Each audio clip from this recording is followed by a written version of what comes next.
완전한 도피성 예수 그리스도, 완전한 도피성 예수 그리스도라는 제목으로 여호수아서 20장 1절부터 9절의 말씀을 우리 함께 보도록 하겠습니다. 제가 지금까지 살면서 가장 기억에 남는 설교, 또 가장 좋았던 설교를 꼽으라고 하면 첫 번째 사역을 할 때 청소년부 사역을 했었는데 그때 오후 예배 때 초청 강사로 오셨던 목사님이 전했던 설교였어요. 근데 그 설교의 제목이 도피성이었습니다. 제가 아이들과 함께 그 설교를 듣다가 설교를 듣는데 그냥 눈물이 막 흘렀어요. 왜 눈물이 흐를까?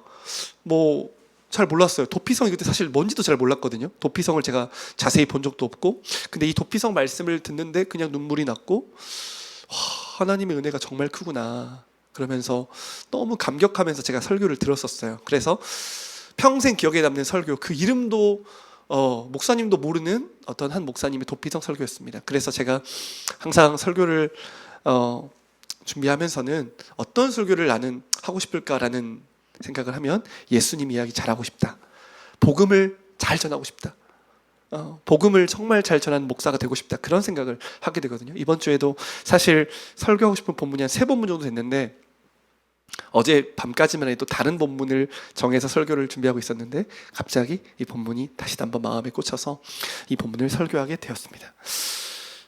예수님 한 분이면 충분하고 복음이면 충분합니다. 그렇게 생각하십니까?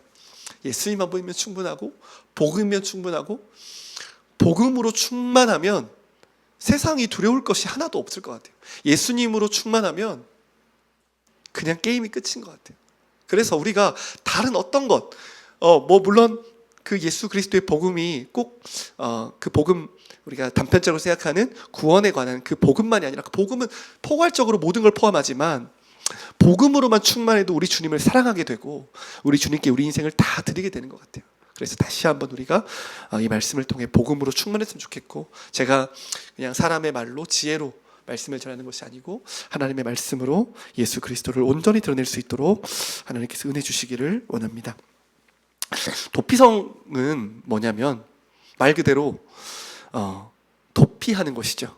그렇죠? 도피하는 성.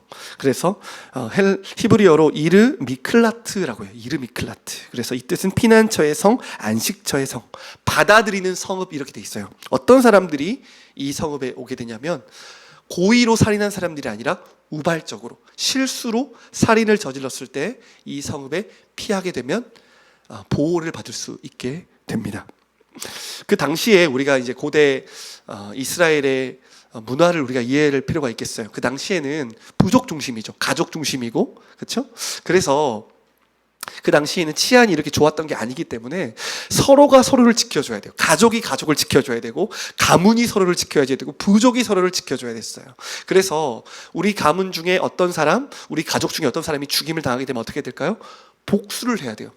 눈에는 눈, 이에는 이, 생명에는 생명으로. 그래서 저도 이제 종종 아프리카 부족들 그런 방송을 예전에 KBS 1 이런 데서 본 적이 있거든요. 근데 부족들 간의 싸움이 굉장히 잦아요. 도둑질 하나 한 걸로, 또 어떤 싸움 하나 한 걸로 그냥 한두 사람의 싸움으로 시작됐지만 결국에는 부족 간의 싸움이 되고 엄청난 살인을 막 저질러지는 일들을 지금도 그런 부족 사회에서는 우리가 보게 되죠. 우리가 보는 성경의 문화는 그런 문화였어요. 그래서 하나님은 이 도피성이라는 제도를 허락하셔서 더 이상 실수로 저질러지는 살인 때문에 피해 복수가 만연해지는 것을 원하지 않았어요. 하나님은 생명을 너무나 존중 여기시고 피가 땅에 흘려지는 것을 너무나 원치 않으셨어요. 그래서 이 도피성 제도를 통해서 하나님의 나라가 거룩해지고 한 생명을 소중히 여기는 하나님 나라의 법이 온 땅에 선포되기를 원하셨던 거예요. 그래서 이 도피성 제도를 세워주신 것입니다. 그래서 여러분 같으면 이 시대에 내가 우발적으로 살인을 했어요. 그러면 여러분 얼마나 두렵겠어요. 피해 복수자가 밤이건 낮이건 시도 때때로 찾아올까봐 두려워서 잠도 제대로 지새우지 못할 거예요. 그런 두려움 가운데 있는 사람들에게 이 도피성은 너무나 중요한 피난처가 되었을 것입니다. 오늘 말씀해 보시면, 말씀을 좀 볼까요? 자, 1절부터 한번 볼까요? 1절부터 3절까지를 같이 한번 읽어보겠습니다. 시작.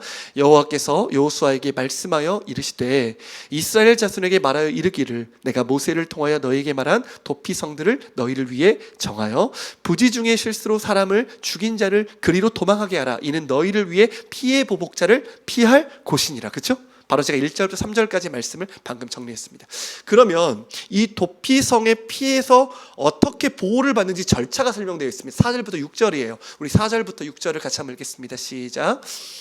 이 성읍들 중에 하나가 도피하는 자는 그 성읍에 들어가는 문 어귀에 서서 그 성읍 장로들의 귀에 자기의 사건을 말할 것이요 그들은 그를 성읍에 받아들여 한 곳을 주어 자기들 중에 거주하게 하고 피해 보복자가 그의 뒤를 따라온다 할지라도 그들은 그 살인자를 그의 손에 내주지 말지니 이는 본래 미워함이 없이 부지 중에 그의 이웃을 죽였습니다. 6절. 그 살인자는 회중 앞에 서서 재판을 받기까지 또는 그 당시 대제사장이 죽기까지 그 성읍에 거주하다가 그 후에 그 살인자는 그 성읍 곧 자기가 도망하여 나온 자기 성읍 자기 집으로 돌아갈지니라 하라 하시니라. 아멘. 자, 어떤 사람이 실수로 살인을 저질렀어요. 그럼 이제 어떻게 해야 될까요? 첫 번째, 도피성을 찾아 빨리 가야 돼요. 이따가 이 도피성의 위치를 가르쳐 드릴 텐데 이 도피성역에 달려가야 돼요. 그래서 전속력으로 힘을 다하여 젖먹던 힘을 다 짜서 빨리 가야 돼. 왜? 죽을 수 있기 때문에. 그렇죠?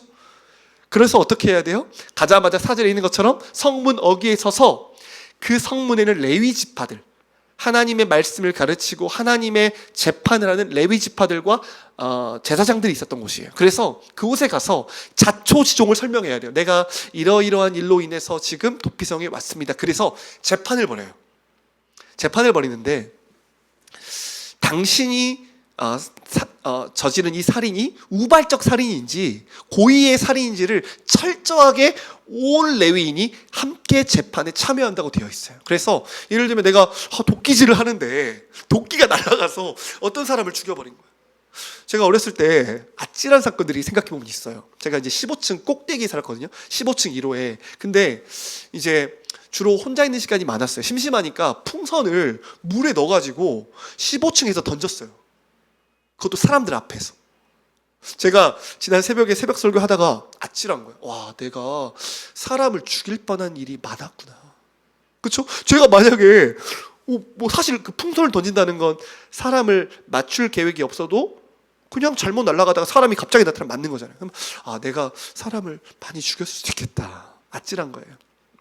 그런 경우에 고의로 계획함이 없이 어떤 무기를 가지고 사람을 죽이지 않는 경우를 잘 따지고 살펴서 재판을 하게 돼요. 만약에 고의로 살인하는 것이 입증되면 어떻게 되냐면 그 사람을 피해 복수자에게 넘겨주어서 반드시 죽게 해야 돼요. 그러니까 하나님의 공의가 실현되도록 하는 것이 도피성이었다는 거예요. 근데 만약에 이 사람의 죄가 살인이 우발적인 실수의 살인이 입증되면 어떻게 될까요?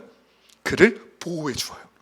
그에게 집을 주고 그에게 먹을 것을 주고 그의 공급처가 되어줘서 그 도피성 전체가 그 사람의 피난처가 되어주는 거예요. 피해 복수자가 쫓아와도 막는 거예요. 안 돼. 지켜주는 거예요. 그래서 도피성에게 피난해온 이 사람이 재판을 받아서 그 죄가 우발적인 것이 증명되기만 하면 그는 100% 생명을 유지할 수 있게 돼요. 그런데 조건이 있습니다. 어떤 조건이 있어요? 이 성읍을 피하게 되면, 만약에 이 사람이 이 도피성에 피하여다가 피해 복수자를 만나서 죽임을 당하면 그것은 책임지지 않아요.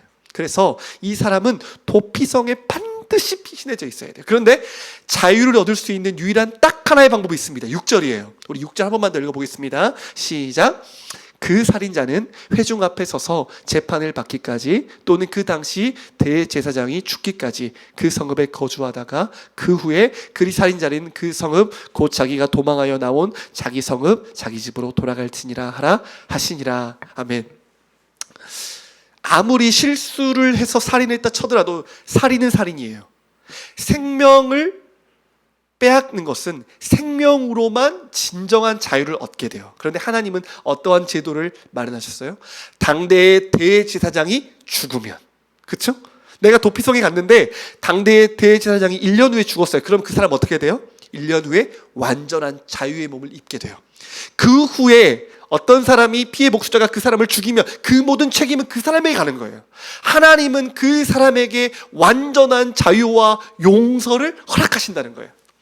그래서 이 도피성에 피난한 사람은 무엇만을 바라보고 있을까요? 대제사장의 죽음만이 나를 자유롭게 할 수 있다는 것을 보게 된다는 거예요.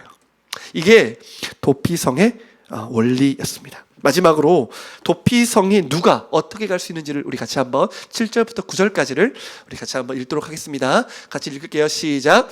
이에 그들이 납달리의 산지 갈릴리 게데스와 에브라임 산지의 세겜과 유다 산지의 기랏 아르바 곧 헤브론과 여리고 동쪽 요단 저쪽 루벤 지파 중에서 평지 광야의 베셀과 갓 지파 중에서 길르앗 라못과 므낫세 지파 중에서 바산 골란을 구별하였으니 이는 곧 이스라엘 모든 자손과 그들 중에 거류하는 거류민을 위하여 선정된 성읍들로서 누구든지 부지 중에 살인한 자가 그리로 도망하여 그가 회중 앞에 설 때까지 피해 보복자의 손에 죽지 아니하게 하기 위함이라.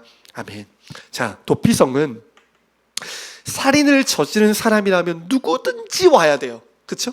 근데 만약에 돈이 있는 사람만, 힘 있는 사람만 올 수 있다면, 그리고 그 성읍이 정말 가기 어려운 곳에 있다면 갈 수 없겠죠. 그렇죠? 근데 하나님은 어떻게 이 도피성을 준비하셨어요? 요단 서쪽 세 편과 요단 동쪽 세 편, 이 30km 내외로 하루면 반드시 당도할 수 있는 거리에 이 도피성을 마련하신 거예요. 그리고 누구든지, 우리 9절에 보세요. 누구든지, 심지어 거류민, 이스라엘 백성이 아니라 다른 민족이라도 이스라엘에 거주한 누구라도 실수로 살인을 저지르기만 하면 누구에게 오면 돼요? 예수 그리스도께로, 그쵸? 그 도피성에게로 달려가면 돼요. 제가 힌트를 말했네요. 도피성으로 달려가기만 하면 돼요. 근데 그 길이 잘 안 닦여 있으면 어떻게 해야 돼요? 근데 하나님은 어떻게 하겠어요? 민수기에 보면은 그 길을 잘 닦아놓으라고 말씀하신 거예요. 가는 곳마다 편말을 두어서 그 도피성을 잘 보이게끔, 그 도피성으로 잘 갈 수 있게끔. 오늘날 이 시대처럼 포장 기술이 좋은 것도 아니에요. 그러나 하나님은 길을 잘 닦아놓고 누구나 볼 수 있는 표지판을 세워놓고 누구라도 피해날 수 있도록, 누구라도 생명을 지킬 수 있도록 하는 그 도피성의 은혜를 주신 거예요.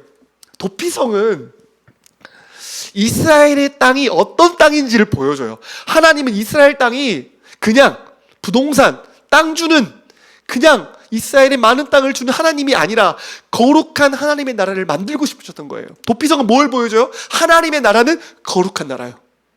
하나님의 나라는 공의가 있는 나라예요. 하나님의 나라는 진실한 나라예요. 하나님의 나라는 피를 함부로 흘리지 않는 나라임을 보여주는 것이에요. 동시에 하나님의 나라가 어떤 나라예요? 받아들여주는 나라. 그렇죠? 죄인인 어떤 사람도 하나님께 피해올 수 있는 따뜻한 나라, 그의 거처가 되어주는 나라, 그의 보호자가 되어주는 나라, 하나님의 긍휼과 자비가 곳곳마다 스려져 있는 나라가 하나님의 나라예요. 그렇죠? 근데 오늘 제가 이제 도피성을 쭉 설명했는데, 이 도피성은 사실 우리와 별 상관이 없어 보이죠? 그렇죠? 나는 살인을 저지르지도 않았는데 이 도피성이 나에게 꼭 필요한 걸까? 이런 생각하는데, 사실 도피성은 우리 모두에게, 우리 모두를 위해 주신 하나님의 선물이에요.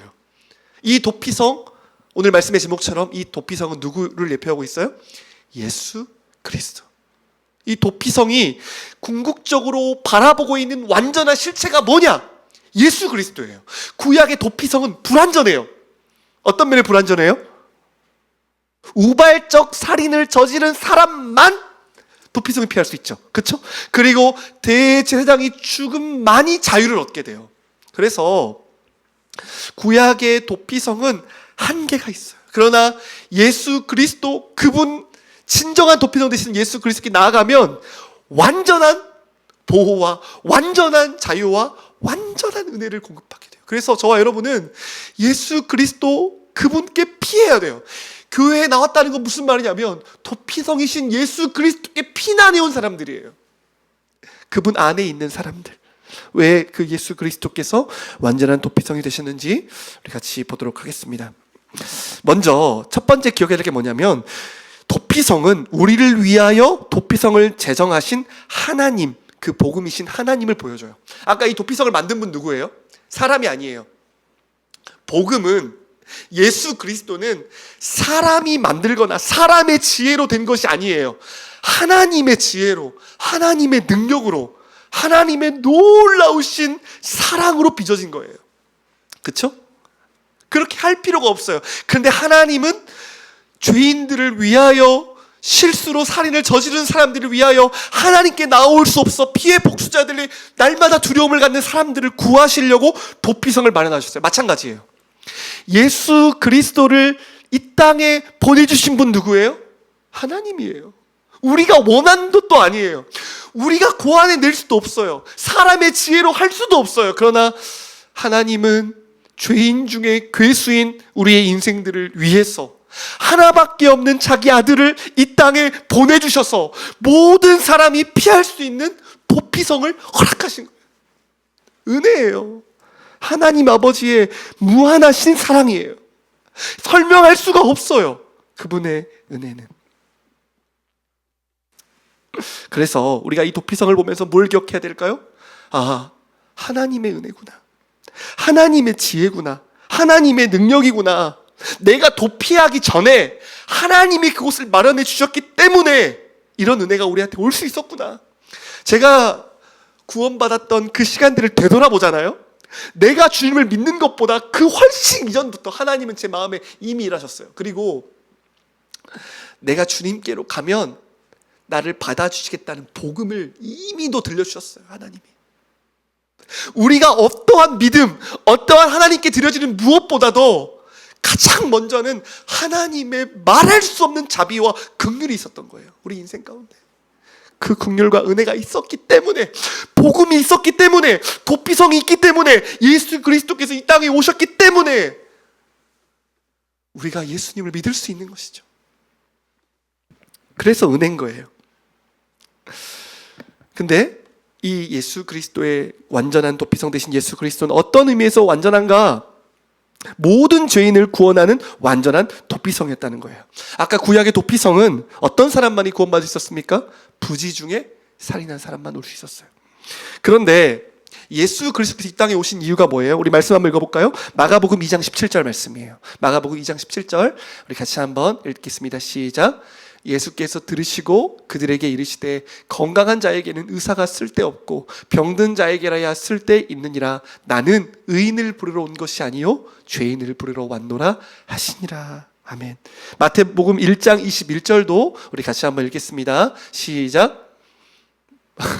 아들을 낳으리니 이름을 예수라 하라. 이는 그가 자기 백성을 그들의 죄에서 구원할 자이심이라 하니라. 아멘.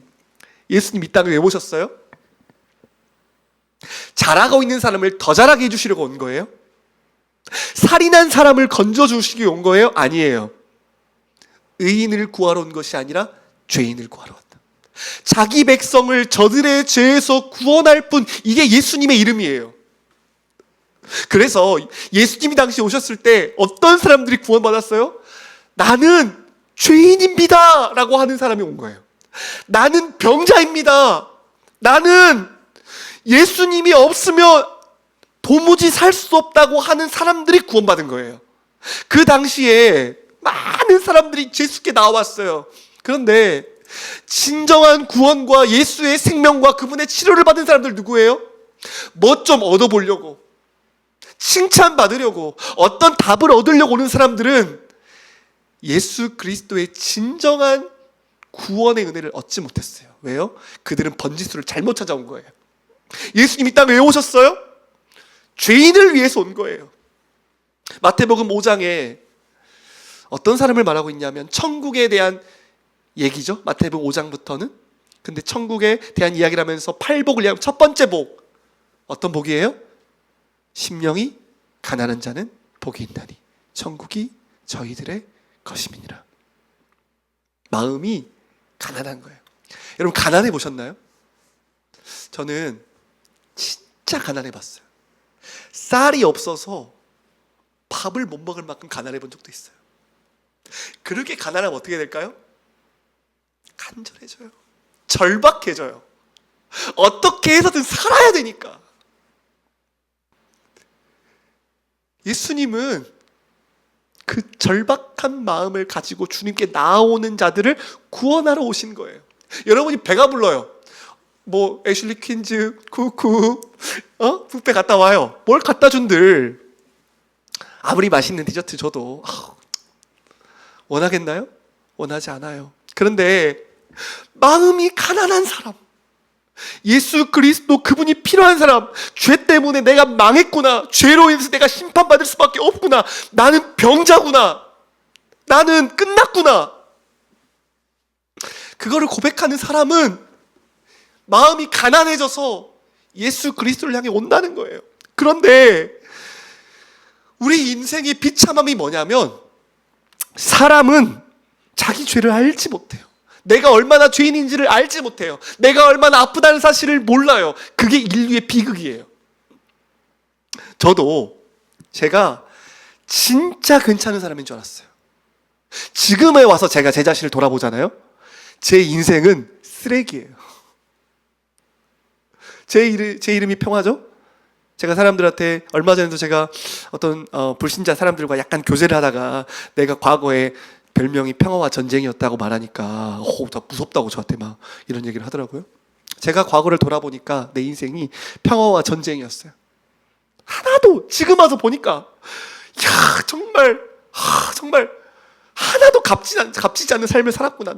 너무나 비참한 인생 살았구나. 지금 와서 보니까. 그런데 그때 당시에 저는 제가 어땠는 줄 알아요? 괜찮은 줄 알았다니까요. 여기서 과거에 저를 아는 사람 앉아있죠. 저는 그 당시에 제가 진짜 괜찮은 사람인 줄 알았어요.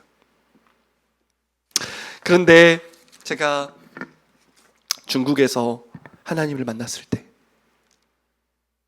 주님의 빛이 제 안에 비춰지자, 말씀의 빛이 저를 조명하자 어떤 일이 일어났냐면, 내 인생이 얼마나 죄로 가득 찼는지를 알게 됐어요.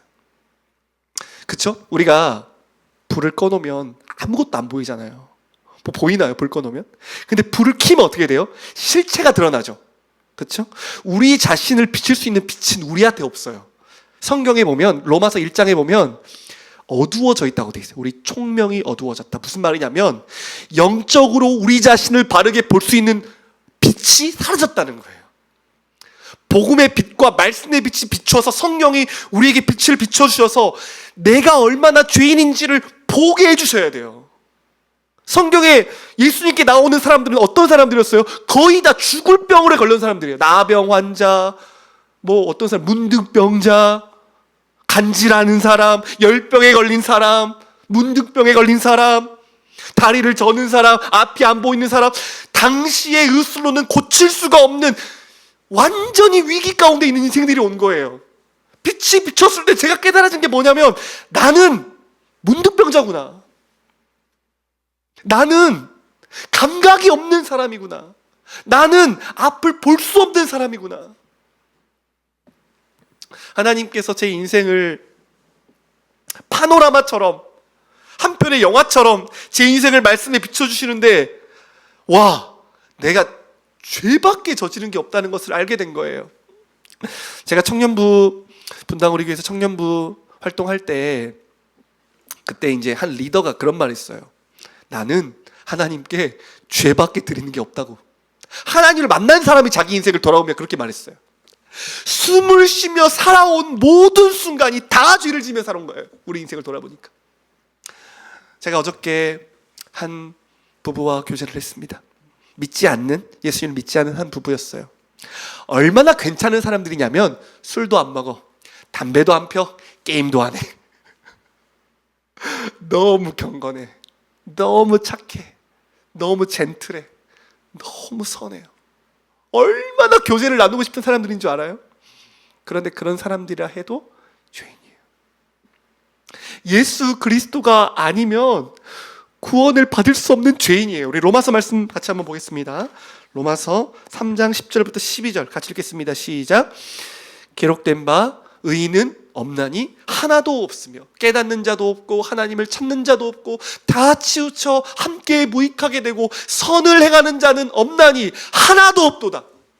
오늘 하나님의 이 말씀이 우리 인생에 빛을 비춰주면 좋겠어요. 의인은 없어요. 단 한 명도 없어요.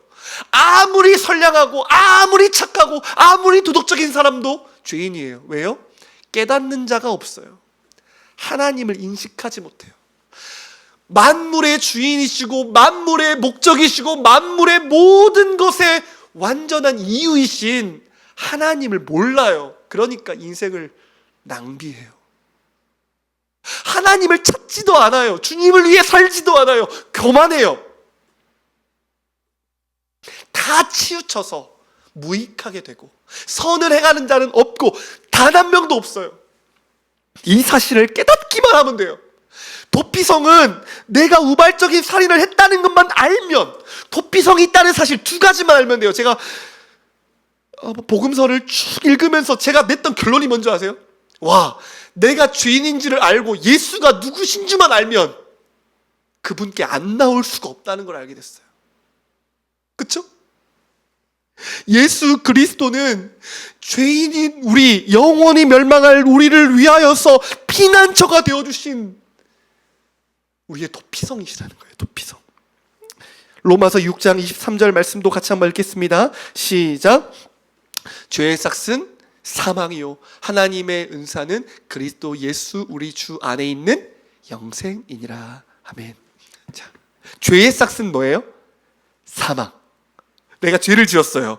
그 삭은, 그 결과는, 그 대가는 죽음이라는 거예요. 아담이 죄를 지었어요. 그 결과 무엇이 찾아왔어요? 죽음. 세 가지 종류의 죽음이 찾아왔어요. 육적인 죽음, 영적인 죽음, 영원한 죽음이 우리 인생 가운데 찾아왔어요. 아담의 죄로 인하여. 그래서 우리가 늙고 병 걸리고 죽는 거예요. 그래서 우리가 하나님을 깨닫지 못하는 거예요. 죽었기 때문에.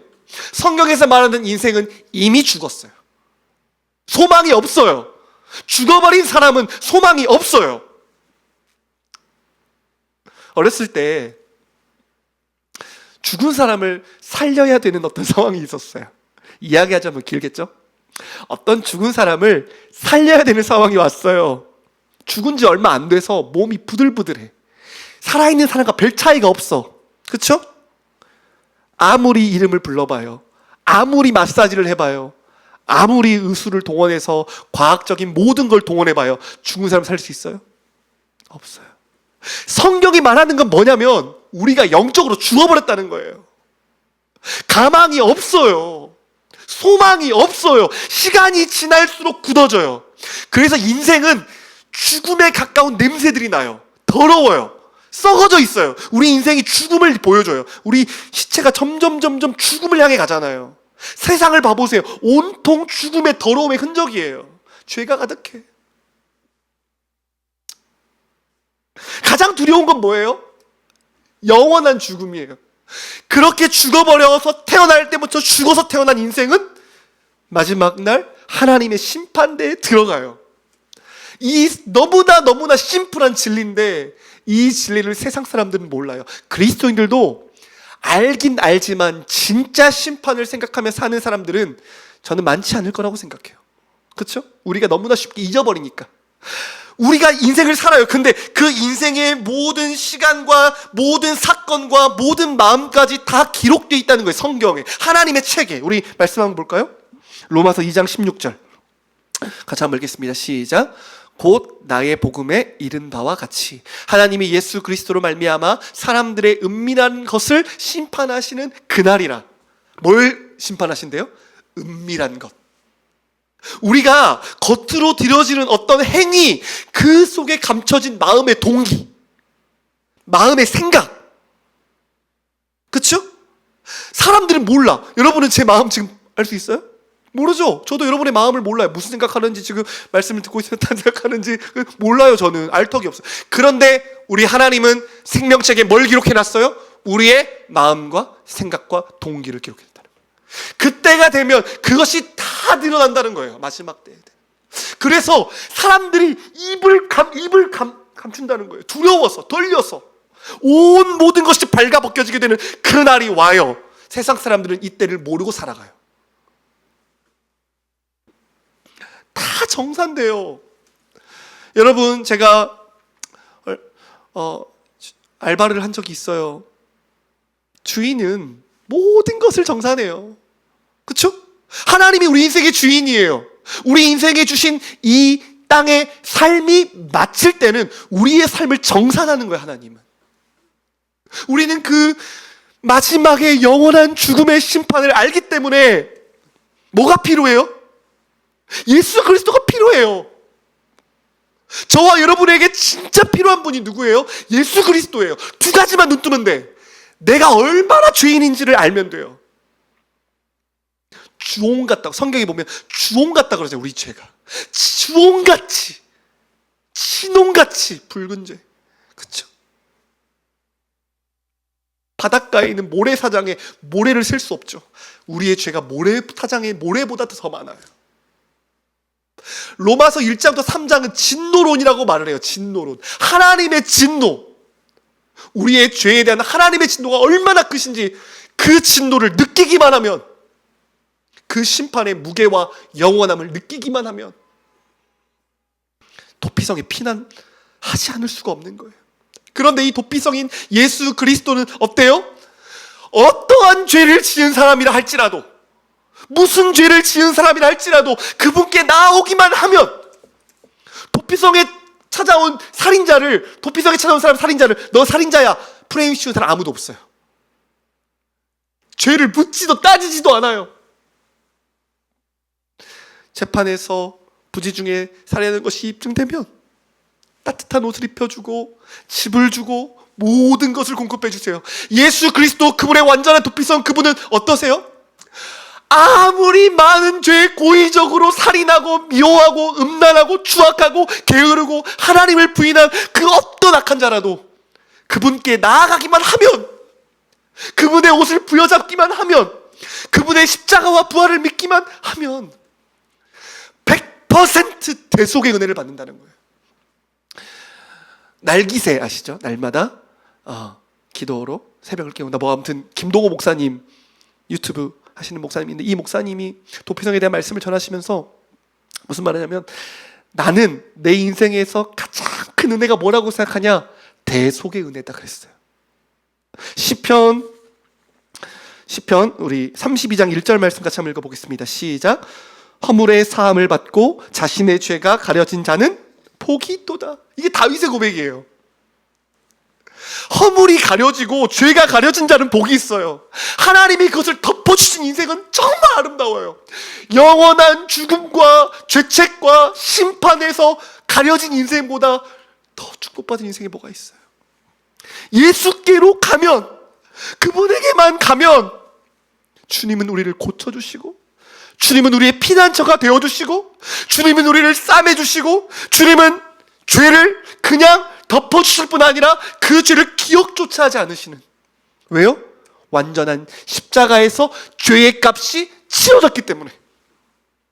대제사장의 죽음은 그리스도, 진정한 대제사장 되신 예수 그리스도를 보여준단 말이에요.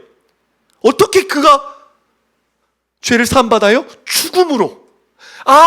그 원리가 뭐예요? 예수 그리스도라는 빛을 통해 비춰봐야 돼요. 왜 대제사장의 죽음으로 자유를 얻을 수 있는가? 예수 그리스도께서 사람의 몸으로 이 땅에 오셔서 믿음으로 당신에게 모든 죄를 전가한 그 인생들을 대신하여 십자가를 지시고 대신 대속, 값을 치렀기 때문에. 값을 치러버렸어요. 내가 받아야 될 죄의 대가를 다 짊어지셨어요, 그리스도께서. 그래서 우리가 나음을 입는 거예요. 그래서 예수께로 가면 어떠한 죄인도, 여기 있는 김평화 목사, 여기 설 수 없는 사람이에요. 그런데 목사하고 있어요. 예수께로 가면, 그분께 피하면, 내가 피한 것처럼 보여도 그분이 나에게 찾아와 주신 거예요. 그분이 나를 받아들여 주신 거예요. 그분이 나를 오라고 해주신 거예요. 길을 닦아주시고 복음을 들려주시고 마음을 변화시켜 주신 거예요. 마지막으로, 도피성이 완전한 이유가 뭐예요? 예수 그리스도의 도피성이 완전한 자유를 준다는 거예요. 자유는, 우리가 자유를 다 갈망하죠. 자유는 내 마음대로 살 수 있는 게 아니에요. 여기서 말하는 자유는 본래의 삶으로 돌아가는 자유예요. 그렇죠? 살인자가 도피성으로 피신하면 도피성에 살지만 사실은 감옥이에요. 왜요? 왜요? 아무리 좋은 집을 주고 아무리 좋은 옷을 입혀주고 맛있는 걸 줘도 본래 내 삶은 아니잖아요. 본래 내 가족, 본래 내 땅, 본래 내 집, 본래 내게 주신 삶은 아니잖아요. 그렇죠? 그래서 아무리 좋다고 해도, 아무리 안전하다고 해도 그것은 진정한 자유가 없는 삶이에요. 그런데 예수 그리스도는 우리에게 어떤 자유를 줘요? 본래의 상태로 돌아가는 자유를 준다는 거예요. 그렇죠? 우리 로마서 5장 1절부터 2절 우리 같이 한번 읽어보겠습니다. 시작. 그러므로 우리가 믿음으로 의롭다 하심을 받았으니 우리 주 예수 그리스도로 말미암아 하나님과 화평을 누리자. 또한 그로 말미암아 우리가 믿음으로써 있는 이 은혜에 들어감을 얻었으며 하나님의 영광을 바라고 즐거워하느니라. 아멘. 자, 로마서 5장 1절부터 2절은 진짜 자유가 뭔지를 보여준다는 거예요. 자유. 여러분, 저와 여러분은 믿음으로 의롭다 하심을 받아서 그분의 자녀, 하나님의 가족으로 부르심을 받았어요. 그래서 어떻게 해요? 하나님과 화평을 누리는 거예요. 하나님과 사귐을 누리는 거예요. 그분의 은혜에 즐거워하고 그분의 영광을 바라고 즐거워하는 자로 하나님이 우리를 지으셨어요. 그게 복음이에요. 그런데 죄가 우리 인생 가운데 찾아왔어요. 뭘 빼앗아요? 하나님으로부터 우리를 단절시켰어요. 죄는. 그래서 진정한 자유를 잃어버렸어요. 그래서 우리는 어떤 삶을 살아요? 죄가 전부인 삶을 살아요. 마귀가 이끄는 대로 살아요. 부패한 정욕과 죄가 원하는 대로 살아요. 무슨 말인지 알겠어요? 세상이 즐겁고 세상은 좋아. 근데 하나님은 싫어. 이게 자유를 잃어버린 영혼이에요. 의와 아름다움과 거룩은 잃어버리고 더럽고 부패하고 썩어지고 이 세상이 전부야. 이게 수치예요. 여호수아서 보니까 2장에 이스라엘 백성들이 요단강을 건너요. 그러고 나서 할례를 받거든요. 할례. 그러면서 그 사람들이 뭘 고백하냐면 수치가 물러갔다 그런 고백을 해요. 길갈, 이름을 길갈이라고 돌이 굴러갔다는 뜻인데 돌이 굴러가듯이 우리에게 수치가 떠나갔다. 원래 이스라엘 백성들은 이렇게 하나님께 존귀한 자녀예요. 그런데 그들은 어떤 삶을 살았어요? 애굽의 종살이 있어요. 애굽의 바로가 원하는 대로 괴로운 인생 산 거예요. 의미 없이 산 거예요. 죄를 따라 산 거예요. 더러움을 위해 산 거예요. 목적도 없이. 돈의 노예가 되고 쾌락의 노예가 되고 세상의 노예가 되어서 자유가 없었던 인생. 제가 지금 와서 제 삶을 돌아보니까 예수가 없던 제 삶은 마귀의 노예로 산 삶이에요. 마귀의 종이에요. 세상의 종이에요. 나는 완전히 세상에 완전히 노예가 된 사람이었던 거예요. 돌아보니까. 그런데 주님께서 어떻게 하셨어요? 그리스도의 십자가로, 그리스도의 부활로 예수께 나온 도피성에 피난해온 그 인생들에게 참 자유를 주셔서 성령으로 우리를 거듭나게 하셔서 하나님의 자녀가 되는 영광을 주신다는 거예요. 의의 옷을 입혀주시는 거예요. 성령 안에서 예수 그리스도와 연합하게 하시고 예수 그리스도의 영광을 누리게 하시고 그리스도를 닮아가게 하시고 오늘도 우리가 예배에 나와서 하나님의 은혜를 바라고 즐거워하게 하시고 천국의 소망을 누리게 하시고 썩어질 것과 더러운 것들을 소망하며 살지 않고 영원한 것을 소망하며 살도록 우리에게 자유를 주셨다는 거예요. 자유. 그러니까 이 자유, 이 완전한 예수 그리스도를 경험한 인생들은 아까 우리가 찬양했던 것처럼 나의 피난처 예수, 그 부분을 의지하는 거예요. 일평생. 그분 안에 있으면 누구도 해할 수가 없어요. 로마서 8장에 있는 것처럼 사단도 천사도 하늘의 그 어떤 존재도 사망이나 죽음이나 악한 것이나 질병이나 그 무엇도 우리 인생을 그리스도의 사랑 안에서 끊을 수가 없어요. 도피성으로 피난해온 예수 그리스도를 믿는 그분의 자녀는 주님을 사랑합니다. 그분을 위해 살아요. 로마서 12장 1절에 있는 것처럼 그런즉 그러므로 복음에 있는 결과가 뭐예요? 우리의 모든 삶을 하나님께 드리는 것, 하나님을 사랑하는 것, 나에게 진정한 자유와 모든 죄를 사해 주시는 진정한 도피성 되시는 예수 그리스도께 우리 삶을 아낌없이 드리는 것, 그게 성도의 삶이에요. 제가 구원받고 나서 첫 번째 마음이 뭐였냐면 하나님께 제 인생 다 드리고 싶었어요. 베개에서 이틀 동안 밤마다 3시간씩 울었어요. 지금은 그렇진 않아요. 예수님을 처음 만났을 때 그 감격 어떻게 설명할 길이 없어요. 베개에서 그냥 3시간씩 계속 눈물이 나요. 그냥 뭐 설명할 수도 없어. 건진받은 은혜. 우리가 주님을 사랑한다 하지만 사랑할 수밖에 없어요. 그분 앞에 서면. 오늘 우리는 도피성이신 그리스도를 만난 사람들 아닙니까? 우리가 그 마음을, 그 은혜를 다시 되새겨야 돼요. 다시 되새기고 주님을 사랑하고. 아직 도피성을 알지 못하는 사람이 있다면 그리스도께로 가야 돼요. 주님이 이미 우리를 받아들여 주셨어요. 예수 그리스도 안에서.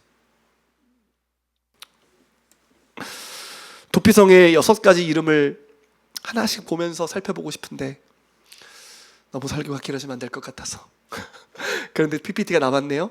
게데스는 성결, 성소, 거룩이라는 뜻이에요. 예수 그리스도 안에서 우리를 거룩하게 하시죠. 그렇죠? 두 번째, 세겜은 어깨예요. 우리 인생의 모든 죄의 짐과 모든 억눌렸던 짐을 그리스도께서 져주시는 거예요. 세 번째, 헤브론, 연합과 교통. 그리스도 안에서 우리는 하나님과 사귐과 교통을 누리게 해주세요. 네 번째, 벳셀, 요새지. 주님이 우리의 피난처와 요새가 되어주세요. 곤란, 기쁨. 그리스도 안에 있는 우리에게 주님은 영원한 기쁨이 되어주세요. 사랑하는 성도 여러분, 주님의 그 은혜를 영원히 찬양하십시오. 주님을 영원히 사랑하십시오. 주님을 위해 우리 인생을 드리십시오. 그것이 성도의 마땅한 바예요. 이 복음의 영광을 잃어버리지 마시고 이제 우리가 도피성의 삶을 살아야 돼요. 이제 우리가 도피성의 길을 닦고 도피성의 안내판이 되어야 돼요. 이 세상 사람들에게 어떻게 하면 그 빛을 비출 수 있을까요? 마태복음에 너희의 착한 행실을 보고 하늘의 것을 구하는 우리의 삶을 보고 그리스도를 향한 사랑의 삶을 보고 세상 사람들이 도피성 거류민이라 할지라도 누구든지 그리스도께로 오라고 하는 거예요. 저는 제 삶이 저희 교회가 우리끼리 그냥 떵떵거리며 잘 사는 거, 물론 교회는 성도들을 세우고 거룩하게 해야 돼요. 그 사명 잘 감당해야 돼요. 주님 다시 오시는 그날까지. 동시에 우리에게 주신 지상 사명 안내판의 역할을 잘하는 거예요. 우리가 내 삶이 그 도피성의 안내판의 역할을 가려버리지 않도록 내가 길이고 내가 안내판인데 내 길이 너무 불퉁불퉁해서 나를 보면서 도피성의 길을 넘어져 버린 사람이 있지 않도록 나의 성품과 나의 자질과 나의 선택이 늘 예수 그리스도를 비출 수 있도록. 제가 정말 주변에 예수를 믿지 않는 사람들을 보면서 정말 마음이 너무나 아프고 이번 주에 새벽 기도를 하는데 한 영혼을 향한 마음을 부어달라는 기도가 막 나오는 거예요.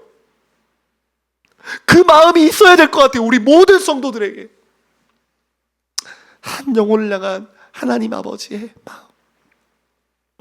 그래서 저와 여러분이 성령 충만함을 받아서 정말 예수 그리스도를 비추는 거울이 되고 그 도피성의 은혜를 날마다 찬송하고 하나님께 우리 삶을 올려드리는 저와 여러분의 삶이 되면 좋겠습니다.